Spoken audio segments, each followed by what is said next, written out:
tous, aujourd'hui on va voir comment préparer un canard laqué qui est un monument de la cuisine chinoise. Alors c'est un plat qui est très ancien, les premières traces remontent aux années 1300, c'était un des plats qui était servi à l'époque pendant les dîners impériaux. Le premier restaurant spécialisé dans sa préparation a ouvert lui à Pékin dans les années 1400. Et c'est que dans les années 1700 qu'il a commencé à se populariser dans les classes moyennes chinoises pour au XXe siècle devenir aujourd'hui un des icônes de la cuisine chinoise. Allez, c'est parti. Donc on commence par prendre un canard d'environ 2,5 à 3 kg. Faut prendre un canard qui ne soit pas très gras. Moi je l'ai acheté en épicerie chinoise, surgelé. Faut juste faire attention qu'il y ait bien le cou, ou du moins la peau du cou. Donc on vérifie que le canard est bien vidé à l'intérieur. On sèche bien la peau et puis on vient rabattre la peau du cou sous le canard de façon à bloquer un peu l'air, histoire de pouvoir le gonfler comme un ballon.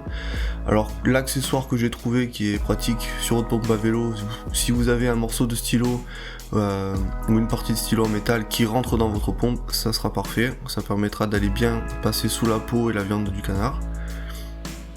Donc une fois que votre pompe est prête, on va venir insérer l'embout entre la viande, entre le muscle du canard et la peau, et on va le gonfler un peu comme si on gonflait un ballon.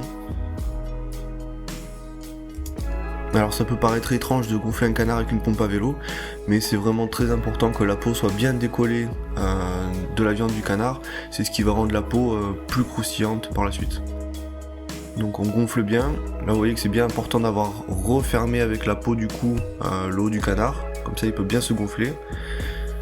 On va gonfler aussi au niveau des cuisses, alors on va passer sous l'articulation du genou et la peau, et là ça va bien décoller la peau tout autour des cuisses.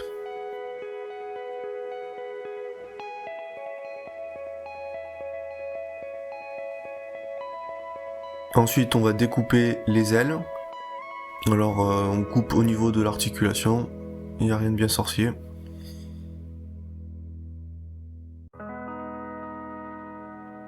Maintenant on va désosser les cuisses du canard, ça sera plus simple après pour la découpe. Donc on va venir faire sortir de sa cavité l'articulation, et ensuite avec un petit couteau on va venir gratter tout autour de l'os, de façon à le dégager et pouvoir le sortir plus facilement.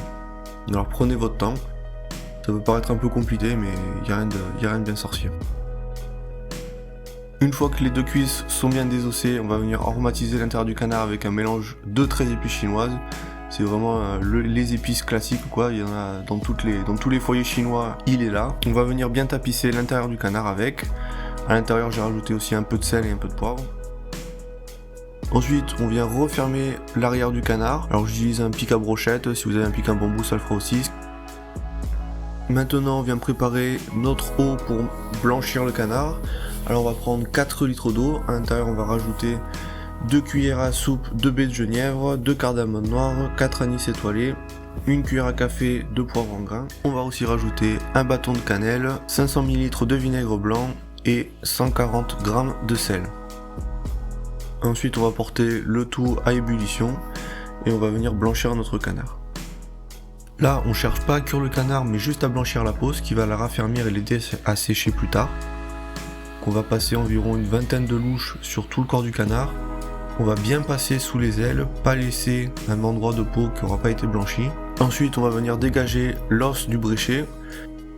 Une fois que c'est fait, on vient brosser la peau du canard avec un peu de vinaigre et un pinceau, bien passer partout, encore une fois, n'oublie pas sous les ailes du canard. Maintenant, on va venir refermer le cou du canard, le haut du canard, donc c'est pour ça que c'était important d'avoir un canard avec la tête, ou alors du moins la peau du cou. Attachez-le bien, parce que si vous avez la place, vous allez pouvoir le suspendre. Moi, la peau avait été déchirée au niveau du cou, donc j'ai fait une petite fermeture avec un cure-dent semblable à la fermeture qu'on avait fait en bas. Voilà, donc le but du jeu c'est qu'il soit quand même bien fermé hermétiquement. Maintenant on va venir préparer un sirop. Alors ce sirop il va laquer plus ou moins le canard. Alors j'avais pas trouvé de sirop de malt ou de sirop de riz brun, donc j'ai utilisé du sucre roux. Donc j'ai mis 2 cuillerées à soupe de sucre roux. J'ai rajouté 1 cuillère à café de 13 épices chinoises.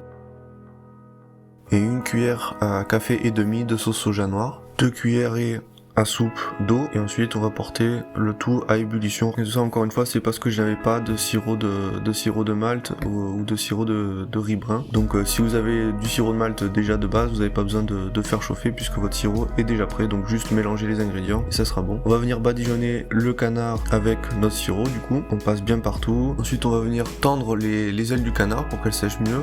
Moi j'ai pris une vieille baguette, donc j'ai taillé les deux côtés pour que ça soit pointu et que ça puisse bien se piquer dans les ailes. Si vous avez un pic en bambou ou quoi que ce soit, ça fera l'affaire. Là, le but du jeu, c'est que la peau soit tendue pour qu'elle sèche mieux. Ensuite, on va suspendre le canard afin que le sirop ou la laque en excédent puisse tomber. Donc, laissez-le environ 1 heure comme ça. Mettez quelque chose en bas afin de récupérer les jus. Puis, on va le mettre au frigo sur une grille ou sur des baguettes. On va le laisser comme ça. Alors, moi, j'ai laissé au minimum, je dirais 5 jours jusqu'à 10 jours.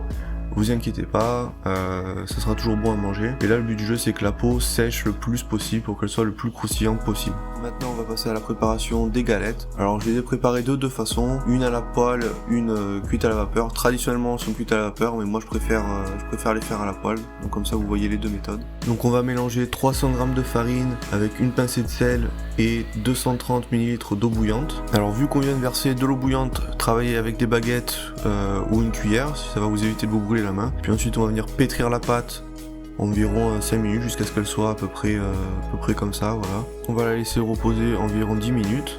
Puis un peu comme pour faire des raviolis, on va faire un cercle avec, et un petit anneau, hop, et on va venir l'étirer. On découpe ça en petits morceaux et on va venir avec un peu d'huile, donc de l'huile de tournesol et de l'amidon de type maïzena. Donc on va huiler un côté de notre morceau de pâte, on va mettre un peu d'amidon dessus, on va venir remettre un morceau de pâte par dessus et étaler le tout. On va étaler la pâte finement jusqu'à ce qu'elle ait à peu près la taille d'une assiette à dessert. Et dans une poêle bien chaude, on va les faire cuire des deux côtés. Alors les faites pas trop colorés, ça doit quand même rester assez souple. Vous allez le voir quand c'est prêt, ça va gonfler un peu comme des pitas. Là vous voyez c'est prêt.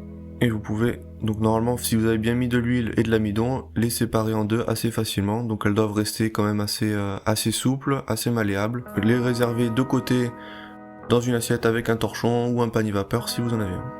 Voilà, donc ça c'était la méthode à la poêle. Maintenant on va aller voir pour les faire à la vapeur. Donc là vous pouvez en empiler un peu plus. Pareil, n'oubliez pas de mettre de l'huile entre chaque morceau de pâte. On les étale comme dans la première méthode et on va venir les poser sur une assiette. On va les cuire pendant environ une dizaine de minutes.